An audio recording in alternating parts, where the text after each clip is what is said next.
शरीर पर भीना कपड़ा, आँख में आंसू અને ચહેરા ઉપર દેખાતી કરચલીઓ અને બોલતા પણ ફફડતા એ હોઠ એ વાતની ચાડી ખાય છે કે અહીંયા ગણદેવી તાલુકાનું જે છાપરા ગામ અને એમાં દેસાઈ ફળિયું છે એમાં વરસાદે શું હાલત કરી છે।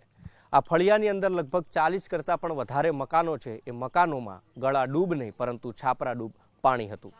જ્યાં આગળ પરિસ્થિતિ એવી હતી કે આ જે ઇલેક્ટ્રિકના મીટરો આવેલા હતા તેનાથી પણ ઉપર પાણી ભરાયેલું હતું। લોકોએ પોતાના મકાન ઓલરેડી 5-5 ફૂટ ઊંચા કરેલા હતા, તેમ છતાં પણ 10 ફૂટ કરતાં પણ વધારે પાણી છે એ ઘરોમાં ભરાયેલું હતું। જે દ્રશ્યો આપ જોઈ રહ્યા છો, તાર ઉપર સુકાતા એ કપડાં, વરસાદ આવતા પાછા પલળી જતા એ કપડાં અને સાથે જ જે દીકરીઓ ભણતી હોય એમનો જે ભણવાનો સામાન હોય કે પછી ઘરની તમામ એ ઘર વકરી એ બધી જ ઘરની બહાર અત્યારે પણ વરસાદની અંદર પલળી રહી છે। અહીંના લોકોનું સ્પષ્ટ એવું માનવું છે કે અનેક વખત રજૂઆત એ પ્રકારે કરવામાં આવી છે કે ઝીંગા તળાવ કે જે ગેરકાયદેસર બન્યા છે, જે સરકારી જમીન ઉપર બન્યા છે, કલેક્ટરને રજૂઆત કરવામાં આવી હતી। જો એ ઝીંગા તળાવ ગેરકાયદેસર રીતે ન બન્યા અથવા તો તેને દૂર કરી દેવામાં આવ્યા હોત તો આ વિસ્તારની અંદર પાણી ન ભરાતું અને આ લોકોના ઘર છે એ પણ ન ડૂબતા। તમામ બહેનો જે છે, બહેનો અત્યારે એ મથામણમાં લાગી છે કે જેમણે એ પરિશ્રમ કર્યો છે, એ પરિસ્થિતિનો સામનો કર્યો છે કે પોતાના મકાનને મકાનમાંથી ઘર બનાવે, પરંતુ અત્યારે ઘર છે એ બધું તહેસ મહેસ થઈ ચૂક્યું છે। ઘરની અંદર જે રાખેલો સામાન હતો એ બધો જ ફળિયાની અંદર પડ્યો છે, તો કેટલીક ઘરની પાછળની દિવાલો પડી ગઈ છે, તો કેટલાક ઘરના નળિયા પણ તૂટી ગયા છે।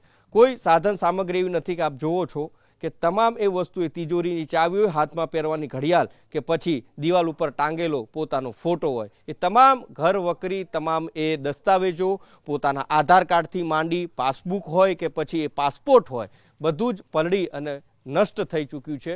જ્યાં નજર નાખીએ ત્યાં માત્ર તબાહીના દ્રશ્યો છે એ વરસાદ પછી દેખાઈ રહ્યા છે। પહેલીવાર ગુજરાત ફર્સ્ટ છે ગ્રાઉન્ડ ઝીરો રિપોર્ટ આ ગણદેવી તાલુકાનું જે છાપર ગામ છે ત્યાંથી બતાવી રહ્યું છે। વરસાદ આવ્યો ત્યારે કોઈ નથી આવ્યું, વરસાદના પાણી ઓસરી ગયા એ પછી કોઈ નથી આવ્યું અને સૌથી પહેલાં પહોંચ્યું છે તો ગુજરાત ફર્સ્ટ પહોંચ્યું છે। આ તમામ એ વાસણો કે જે માળિયાની અભરાઈ ઉપર સુશોભિત કરેલા હતા એ પણ પલળી અને અત્યારે એ બેડની ઉપર મૂકી દેવામાં આવ્યા છે। ખાસ આપ જોઈ શકો છો કે તમામ એ દ્રશ્યો અહીંયા ઘરના તમામ સાધનો, બાળકોને રમવાના રમકડા હોય કે પછી આ ડોલમાં વિખરાયેલી વસ્તુ હોય, આ તમામ પ્રકારની વસ્તુઓ છે એ વિખરાઈને પડી છે। બસ ચાતક પક્ષી જેમ મીટ માંડીને બેસે કે વરસાદ આવે, આ તમામ લોકો ઘરના એ મીટ માંડીને બેઠા છે કે હવે આ ઘર ક્યારે સરખું થશે। અમલસાડ ગણદેવી તાલુકાના છાપર ગામમાં આ નીચાણવાળા વિસ્તારમાં જે પૂર આવ્યું છે તેમાં ઘણા બધાનું ઘણું નુકસાન થયું છે। જેમ કરી કે આ નુકસાનમાં કે બધાના ઘણા ઘરો ડૂબી ગયા છે, જેમ કે ટોટલી એટલે ઘણા બધા એટલે મોસ્ટ ઓફલી ઘર ડૂબી ગયા છે, જેનું ઘણું બધા નુકસાન થયું છે, બરાબર। તો આ નુકસાનીમાં એવું છે કે કોઈ આટલા વર્ષથી જો ને ઘણાના ઘર નીચાણવાળા છે ને નળિયાવાળા છે, બરાબર, તો એ તો મોસ્ટ ઓફલી ડૂબી ગયા છે। હવે એને માટે કંઈક તમારે કરવો જોઈએ વિચાર, કારણ કે બધાની પરિસ્થિતિ નબળી છે કે જે એ લોકો ઘર બી કે મકાન બનાવી શકે તેવા નથી। જેમ કરીને કે અત્યારે તમને વિડીયો અમે મોકલું, હું અપડેટ કરું, આ લોકો ન્યૂઝ ભાઈ આવ્યા છે અમારા માટે ગૌરવની વાત। તમે આ વિડીયો જોઈને, આ મકાન જોઈને તેના પ્રત્યે તમે કંઈક તો કરજો કે જેથી કરીને એ લોકોનું કંઈક થાય। નીચાણવાળા વિસ્તાર બધાના ત્યાં જ નુકસાન થયું, બધી જગ્યાએ ફરો, જેના પાકા મકાન છે તે બી અડધા પોણા ભાગના ડૂબી ગયા છે। તેના ત્યાં જે કંઈ મુશ્કેલીથી કમાણી કરીને જે કંઈ ફ્રીજ લાવ્યા છે, 2 વ્હીલર લાવ્યા, એ બી બધું ડૂબી ગયું છે। અમારા ઘરમાં ઘણું બધું નુકસાન થઈ ગયું, પાણી ઘણા બધા ભરાઈ ગયા, આખું ઘર ડૂબી ગયું, કંઈ બચ્યું નથી, કપડાં પહેરવાના નથી, કંઈ નથી, ખાવાની વ્યવસ્થા નથી, પાણી નથી, કશું કંઈ નથી। અમે 3 દાથી આવા નવા કપડાં પહેરીને છે, કંઈ નથી, કંઈ હાલત જ અમારી નથી, કંઈ વસ્તુ નથી અમારે રહેવું।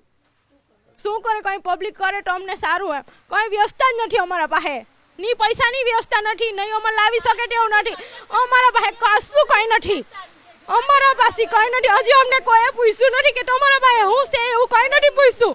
અમે આહેલા 40 માણસ રોકાયેલા છે આહેલા ઘરમાં, પણ અમારા પાસે ખાવાની વસ્તુ નથી। અમે સરપંચ પાસે 5 વર્ષથી માંગ કરીએ, સરપંચ અમારા ઘરે જોવા પણ નથી આવતો અને અમારા ઘરની કોઈ સુવિધા બી નથી કરતો। આજે અમારા પાસે પાણી બી નથી, ખાવાનું બી નથી, કપડાં બી પહેરવાના નથી। પાણી અમારું ઘેર આખું માં ડૂબી ગયેલી. અમારા પાસે કશું કઈ બચેલું નથી. કેટલી તકલીફ થાય કે ઘર મકાનમાંથી આપણે અમારું મકાન આવે તો બી રદ થઈ જાય. અમારા નામ આવે અમારા છાપર ગામમાં તો બી અમારા ઘેર આવતા નથી. અમે છાપા ગામના ડેસાફેના વતની છે. અમારે એટલી તકલીફ છે કે પાણીનો કોઈ નિકાલ થતો નથી. બીજું કે હવે અત્યારે નહીં જમવાનું કે નહીં પાણી પીવાનું છે કે કશું કંઈ નથી. ઘરના ઉપર પાણી ઘૂસી ગયા છે એટલે કંઈ આવવા જવા માટે કંઈ તકલીફ કંઈ વાહન નથી. બરાબર. બીજું આંબલીના ઝાડ છે, પતરા છે, બધું તૂટીને બધું પડી ગયું. એનું કોઈ જોવા કંઈ કરવા કંઈ આવતું નથી. અમારો કોઈને કંઈ ઇલાજ કરો કે પાણીનો વારંવાર દર વર્ષે આવું પાણીનો નિકાલનું બહુ તકલીફ પડે. એટલે નિકાલનો કંઈ સુવિધા પહેલી કરવું જ પડે અમારે. બરાબર. બધું અમારું બગડી ગયું. ફ્રીજ કે પેલું કોચ કે હોચ કે બધું બગડી ગયું ને મેં તો ઘેર એકલી જ ને બધું સાફ થઈ ગયું અને ઘેર નહીં આપે અમને. શું કરીએ હવે? પાણી બધું ભરાઈ ગયું. જો નહીં બધું બગાડ, અનાજ બી નહીં મળે, બધું બોરાયું ગયું. ખાવાનું કોઈ નહીં હોય ને કોઈ નહીં હોય. અમે આહેલા ત્યાં પસાડી ગયેલા તીવણકાર લઈ ગયા. હા અરે તમારે કરવાનું વળી, અમારાથી શું થવાનું?